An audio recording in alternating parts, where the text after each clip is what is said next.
Welcome to Papa's Workshop. I've got a real quick home improvement project for you today. In fact, if you walk around your house, I bet you have some screens that need to be replaced. And today, that's what I did. This is a screen that I needed to replace. And this actually is a PET screen, which is much thicker and it has fiberglass woven inside of it, which makes it a little bit more of a challenge to be able to install. But today, I want to show you how I did it, and it will save you tons of money. So let's get started.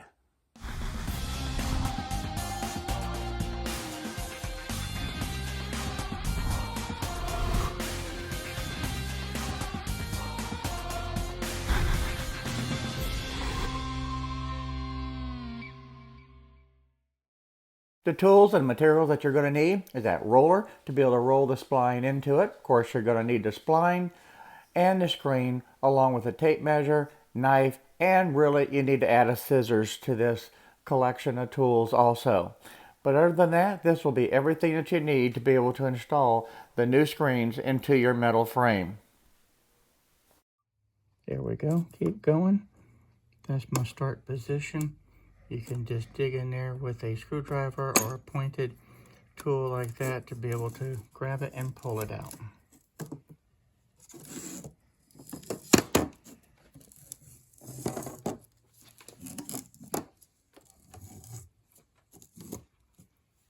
Now they did that in two sections.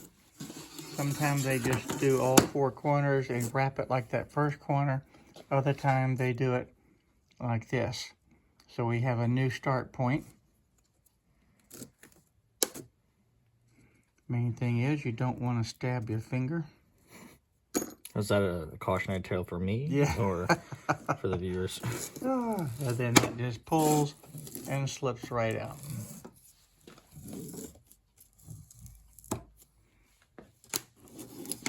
Then the screen will just lift out. And then you can discard that. You do not need that anymore.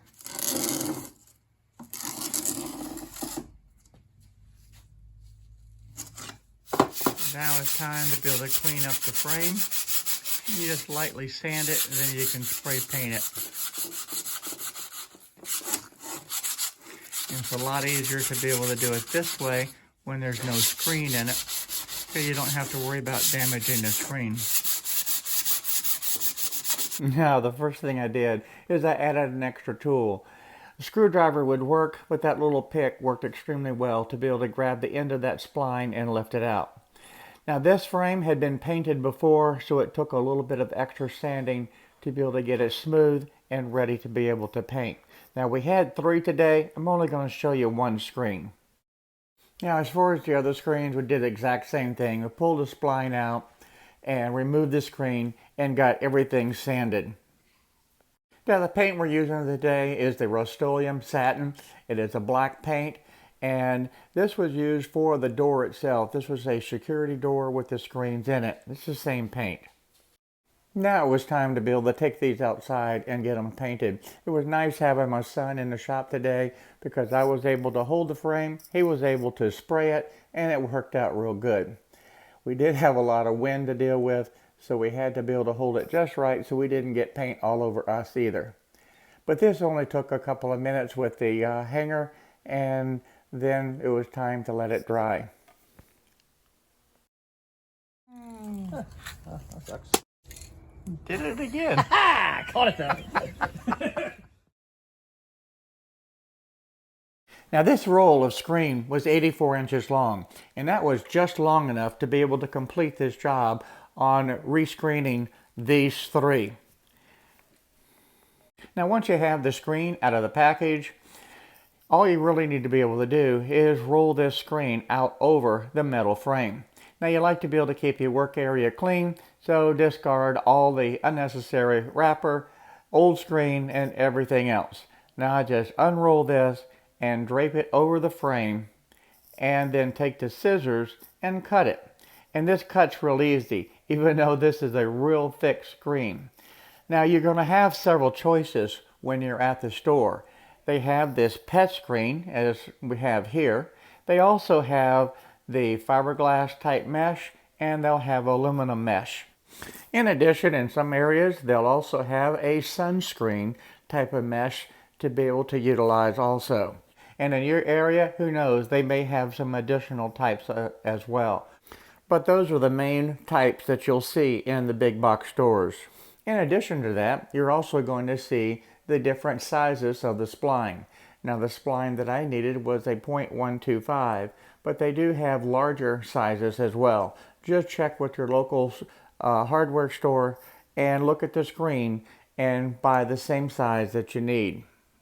Now I do want to point out, when you're cutting this screen to length, you want to be able to leave roughly about an inch overhang on both sides.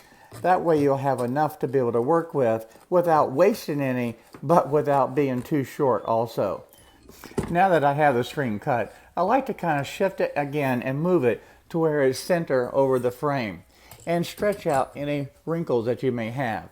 Now on this screen, I'm going to be able to cut the spline into 4 different sections, and I'm going to cut it just a little bit long because again, it's better to be too long than too short. Now this tool is a must-have. It actually has 2 wheels. One of them is more pointed than the other one, and this one has a little slot in it, and that's very important when you're putting a spline in it. So what I do to begin with is take the one that's got a little bit of a pointed edge and run it down the channel and put the screen into that channel, and that creates the pocket.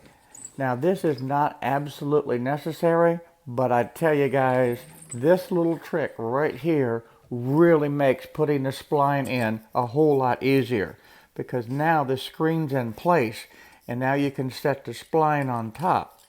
Now of course I'm going to flip it over to the other end, and this is the end where that wheel has a little bit of a groove in the center, and that allows you to be able to keep track and keep the wheel rolling right down the center of the spline. And you want to be able to begin pushing that right into position. Now when I get the spline in on the first side, I just flip the screen around and I want to do the opposite side.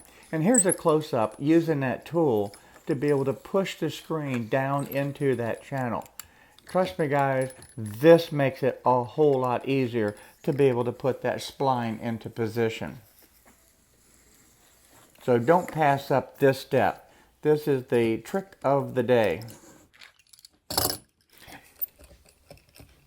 The other thing that you want to do is make sure as you roll this in is that you keep the wheel away from the actual screen in the main part.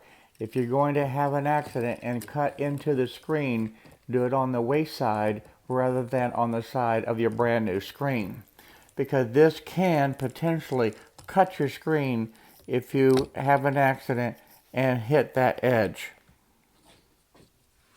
Now that all 4 sides are done, the screen is actually pretty tight. Now I chose to use 4 individual pieces of the spline. That worked best with the thickness of this PET screen. Now it's time just to grab your utility knife, and you're going to cut right along that edge of that frame right above the spline itself to remove the waste material. Now when you get to the corner, I like taking a pair of scissors and being able to cut that excess off. You could use a utility knife. It's whatever works best for you. And then that whole section is completely done. And on the other corner, I'll do the same thing. And that little bit of screen that's left over, that is waste, and to just throw it into the trash can. I want to give you a close-up look on where I'm cutting off this waste material. The utility knife is riding right along the top edge of the spline, and it's cutting right on that frame itself to be able to cut away this waste material.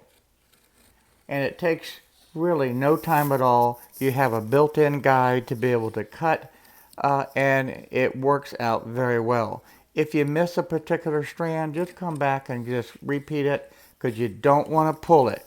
If you pull the screen, you could pull the spline out and ruin all the work you've done. Now I've already finished the other 2 screens, and this is that last little small one with that little piece of screen that I had left. Now little screens, quite frankly guys, are probably harder than the big ones. because there's not a whole lot of room for that screen to be able to stretch.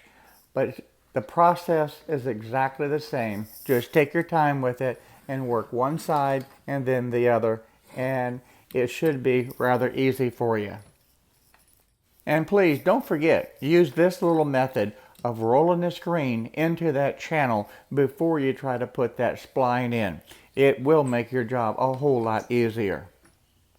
The other key point to be able to be aware of is I think it's actually easier to be able to take your spline and be able to measure it out and cut it about an inch longer than what you need.